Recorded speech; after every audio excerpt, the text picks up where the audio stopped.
Once upon a time, in a small, peaceful village called Umezi, there lived a woman named Madam Uloma.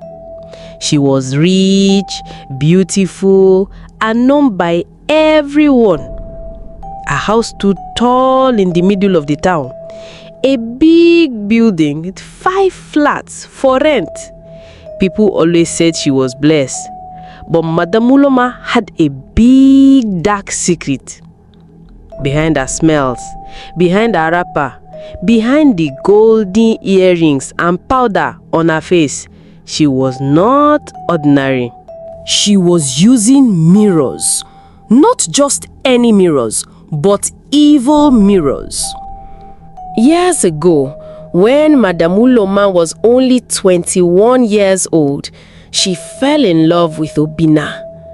He was very handsome, the most handsome man in Umweze. Tall, soft-spoken, and full of promises. They planned a future together. But after Uloma gained admission to study law in Nsukka, Obina started acting strange. He stopped calling her. Then one day, she heard the worst news. Obina had married another woman, a richer girl from Awka. The news shocked her deeply. It affected her education. She lost interest in school and eventually dropped out. She was heartbroken and bitter. "So this is what love brings?" she cried. "This is what love is all about? He left me because I'm poor? My family is poor, so he went ahead to marry a rich woman? So love is about money now?" From that moment, Uloma swore to do everything within her power to become rich. "I must be rich," she vowed, "by any means necessary." One day, she took a trip deep into a forest in Nsukka, where a powerful Dibia, a native doctor, lived. She wanted power. She wanted to be rich. She said, "I want to be above everyone. I want to eat from the sweat of others." The Dibia gave her 5 long, shining mirrors and whispered to her, "Hang these mirrors in each of your flats.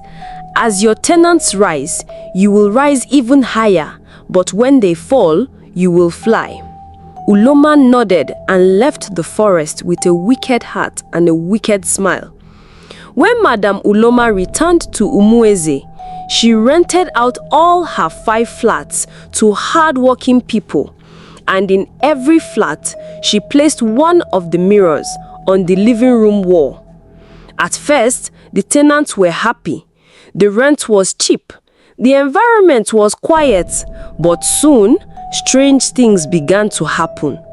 Flat 1, a tailor named Ongozi lost all her customers. Her hands started shaking and she couldn't sew again. Flat 2, a barber named Kunle was struggling to get customers. His wife packed out with the children. Flat 3, a woman had a miscarriage and her husband left her for a younger woman. The people thought it was bad luck. They prayed. They fasted. Some even ran away at night.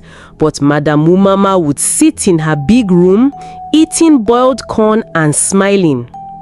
"They suffer, I shine," she whispered. She didn't care. The more her tenants cried, the more her pocket grew fat. Behind the mirrors was a small hole. That hole led to a hidden corridor inside Uloma's part of the house. From there, she would watch everything. Her tenants dancing, praying, fighting, and weeping. But what made her powerful was not just the watching. It was what the mirror did at night. When her tenants were asleep, the mirror would shine faintly. A golden light would appear and something would leave their bodies like a shadow. That shadow was their glory, their talent, their joy, their good luck. The mirror would send it straight to Madam Uloma. That's why she never lacked. One rainy evening, a young man named Emeka came to rent flat 4. He was quiet, polite, and loved to read. He had just gotten a new job as a teacher. As he entered the house, he looked at the mirror and frowned. "Why is this mirror facing the bed like this?" he asked. He didn't like it. Something felt off. That night, Emeka prayed with all his heart. Then, he covered the mirror with a white cloth. Madam Uloma felt it immediately. She ran to her hidden corridor, looked through the hole, and saw nothing but white. "Who is this one again?" she hissed. "Who covered my mirror?" Madam Uloma recited some chants, and the white cloth pulled up from the mirror while Emeka was asleep. Emeka had a dream. In the dream, he saw a big black house with people crying inside. He saw himself standing before the mirror. Then the mirror turned into a face, Madam Uloma's face, smiling with blood in her teeth. He woke up sweating. "I must find out what this mirror really is," he said. He walked to the mirror with a small hammer in his hand. But just as he was about to lift his hands and break the mirror, something happened. The light went off all of a sudden. Emeka staggered, grabbed his phone on the bed and on the torch, and lifted the hammer again to hit the mirror. His hands hung on the air. Every attempt to bring it down proves abortive. He tried to pull his hand down for the second time, but his hands remained hung up. Emeka became scared, his heart beating so fast. He rushed back to his bed and used his duvet to cover himself. He was very scared. Then he started muttering prayers under his duvet while sweating profusely. For weeks, this continued. Most times, Emeka wouldn't want to go back home after work. He always felt scared. Whenever he home cold chill run through his spine, he feels like someone is watching. Have you ever looked into a mirror and felt like something was looking back at you? That was how Emeka felt every night. Even when he was tired, even when he had no strength to pray, he could feel the mirror watching him. At first, he thought he was imagining things, but as days turned to weeks, his whole life began to fall apart, just like the others. The first thing to go was his job. One Monday morning, Emeka went to work like every other day. By 10 a.m., his boss called him into the office. "Emeka, we have to let you go," he said, without looking into his eyes. "But sir, what did I do?" "It's not about you. We are just cutting costs. Sorry." Emeka left the office that day with a brown envelope and broken dreams. By the time he got home, the power had been disconnected and a strange smell was coming from his kitchen. His stew had spoiled. His gas had leaked. "What is happening to me?" he whispered, holding his head in hands. The compound that used to be lively was now filled with silence and sorrow. Ngozi, the young fashion designer, was always crying inside her room. No customers came anymore. Her sewing machine had broken. Mama Blessing had lost her husband. He ran away with a younger woman, leaving her with 4 children and nothing to feed them. Uncle Kunle, the barber in flat 2, lost all his tools in a fire. He now sat outside every day, staring into space. But the strangest thing was that each of their flats had one thing in common: a mirror placed directly opposite their bed or main sitting area. They didn't buy these mirrors. They had all come with the flat, installed by Madam Uloma, the landlady. Every time something bad happened, Madam Uloma would appear with her wrapper tied high and her oily face full of fake concern. "Mundo, sorry my dear, the devil is a liar," she would say. "Just pray more, God is testing you." But behind closed doors, she was always laughing. One night, Emeka heard her humming as she walked past his window. Everything I touch, I take. Everything they lose, I gain. He sat up in shock. No, this woman is not normal. One afternoon, Emeka decided to wipe his mirror with a cloth. He bent down to clean the edges when he noticed something strange. The mirror was not hung with nails. It was cemented into the wall. His heart started beating fast. Why cement a mirror? He pressed it. It didn't move. Then he noticed something else. Faint writing in red marker on the back frame. It read, Ogoni Life Exchange. For every falling one, a rise shall come. His hand began to shake. Oh my God, this is a spiritual mirror. He grabbed his phone and began to take pictures. But as soon as he clicked the second shot, the light in the house went off and the mirror flickered. His own reflection smiled at him. But Emeka was not smiling. He ran out. That evening, he went to visit Pastor Jeremiah, a young deliverance pastor who lived 2 streets away. Pastor, something is happening in our compound, Emeka said, his eyes wide. Is that mirror? All of us are losing everything, but Madam Uloma is always smiling. She has mirrors in all our rooms. I think she's using them. The pastor paused and nodded slowly. These are soul capturing mirrors. They are used in witchcraft to transfer the glory of others into one person. You see, mirrors reflect not just the face, but also the soul. Some people use it to steal dreams, block success, and even destroy destinies. So what can we do? You and all the tenants must gather. You must pray and fast. At midnight, we will enter each flat and anoint the mirror. Then we will go to her house and face the source. The following week, on Friday at midnight, Pastor Jeremiah and 4 prayer warriors came into the compound quietly. They entered each flat, poured anointing oil on the mirrors, and prayed in tongues. The moment they got to Ngozi's flat, the mirror began to shake violently. Pastor, she screamed. Keep praying. The demon is reacting.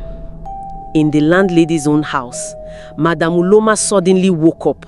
Her heart was beating. She felt heat in her chest. They are touching my mirrors, she gasped. She jumped out of bed and rushed to the window. She saw them, all of them, gathered outside praying. She screamed, "Stop it! You will kill me!" But no one stopped. They went into her house, broke her mirror and found a hidden shrine behind it, full of hair, fingernails, pictures and names. She collapsed instantly. The very next day, Emeka got a call from a company he'd applied to 6 months ago. They offered him a job. Mama Blessing's husband returned, crying and asking for forgiveness. Ngozi sold 10 dresses in 1 day. Uncle Paul's shop was rebuilt by a kind stranger. And Madam Uloma, she lost her voice. Her face twisted. She was rushed to her village by her brother and has not been seen since. Deep under her bed, hidden in the dust, there is one mirror left, unbroken, untouched, and it still reflects something dark. It had been months since Madam Uloma was carried away to her village. Her shrine was burned. Her mirrors were broken. But the pain, the memory, the fear, they remained. The tenants began to rebuild their lives, slowly. For the first time in a long time, laughter returned to the compound. Children played outside. The smell of Mama Put filled the air. Hope returned. But something dark was watching and waiting. One beautiful morning, a lady named Chidimma, a tall, soft-spoken lady in her late 20s who just moved from Enugu to Mwezi to start a new teaching job. Her eyes were bright, her voice soft like morning breeze. The agent brought her to flat 1, the one that belonged to Madame Uloma before she was taken to the village. "It's a beautiful house," she said, smiling as she walked in. "Yes, so you're lucky, oh. It's the only flat available now," the agent replied quickly. The tenants watched from their windows as Chidima unpacked her bags and entered the flat with so much joy. Emeka frowned. "Why that flat?" he whispered. Ngozi walked up to him. "I thought they sealed down one." "I thought so too," he replied. "But why then are they still renting it out?" Ngozi asked Emeka. "Well, I don't know. Let's watch what happens," Emeka replied. That night, Chidima slept peacefully. On her 3rd night in the flat, Chidima was brushing her teeth when she saw something strange in the mirror. For a second, she thought the reflection moved before she did. She laughed. "Haha, it's like tiredness is worrying me, oh," she said, wiping the mirror. She went to sleep, but that night she had a dream. She was standing in front of a giant mirror, and a woman with red eyes and white chalk on her face was staring at her. "Your joy is mine now," the woman said. Chidima woke up sweating. Her heart was beating fast. Her light bulb flickered. From her mirror, a shadow moved. The next morning, Emeka knocked on her door. "Good morning, sister. I'm Emeka. I live in flat 4. Just checking on you." She smiled. "Good morning. I'm fine, thank you. Just having strange dreams." Emeka's face changed. "Dreams? About a mirror?" She nodded slowly. "Yes. Why?" Emeka stepped back. "Oh no, not again." He ran to call Kunle, then Mama Blessing, then Pastor Jeremiah. They all gathered in Chidima's flat. The mirror was still there, smaller than the others, hidden behind a curtain. But when Pastor Jeremiah touched it, he staggered backward. "This one is stronger," he whispered. Ngozi began to cry. Why did the agent rent this flat out again? They found out that the agent was Madame Uloma's nephew. He had secretly brought the mirror back, thinking it would restore her power. He had buried it under the bed before Chidima moved in. The mirror had been feeding off her peace since she arrived. "We need to do something fast," Pastor said, "before it eats her mind." That night, the tenants gathered for one final prayer session. But this time, Chidima was in the center. "I want to pray too," she said. "I can feel something pulling me. I feel tired, always tired, as if my soul is being carried somewhere I can't see." They all held hands and began to pray. The mirror began to shake. A loud cry came out of it, a woman's voice.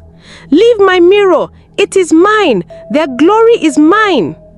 Pastor shouted, "In the name of Jesus, we break every tie, every altar, every darkness in this house." The mirror cracked. Chidima screamed. Smoke filled the room.